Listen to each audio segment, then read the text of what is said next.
Thank you, Mr. Chairman.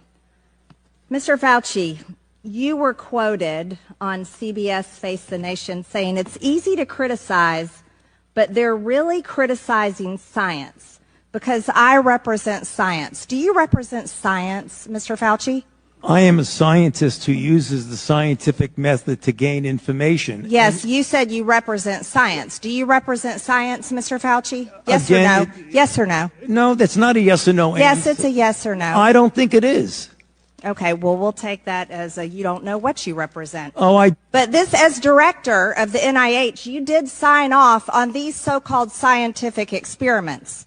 And as a dog lover, I want to tell you this is disgusting and evil, what you signed off on, and these experiments that happened to beagles paid for by the American taxpayer. And I want you to know Americans don't pay their taxes for animals to be tortured like this. So the type of science that you are representing, Mr. Fauci, is abhorrent, and it needs to stop.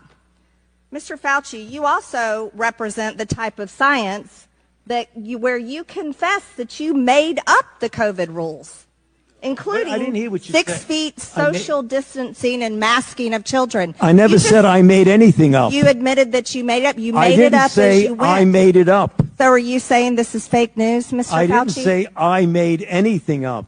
What did you say? I said that it is not based in science and it just appeared. But this is science. What does dogs have to do with anything that we're talking about today? These are scientific experiments. This is what you signed off on.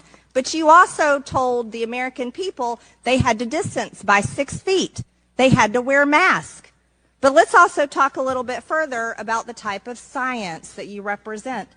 NIH scientists made $710 million in royalties from drug makers, a fact that's been hidden. Let's talk about the fact about, is it right for scientists and doctors getting paid by the American people, government taxpayer paychecks, to get patents where they're paid millions and hundreds of millions of dollars in royalty fees, especially when the NIH and these government agencies, most powerful agencies in our country, are recommending medical suggestions and advice and making up guidelines like 6 feet distancing and masking of children. Do you think that's appropriate? Do the American people deserve to be abused like that, Mr. Fauci? Because you're not doctor, you're Mr. Fauci in my few minutes.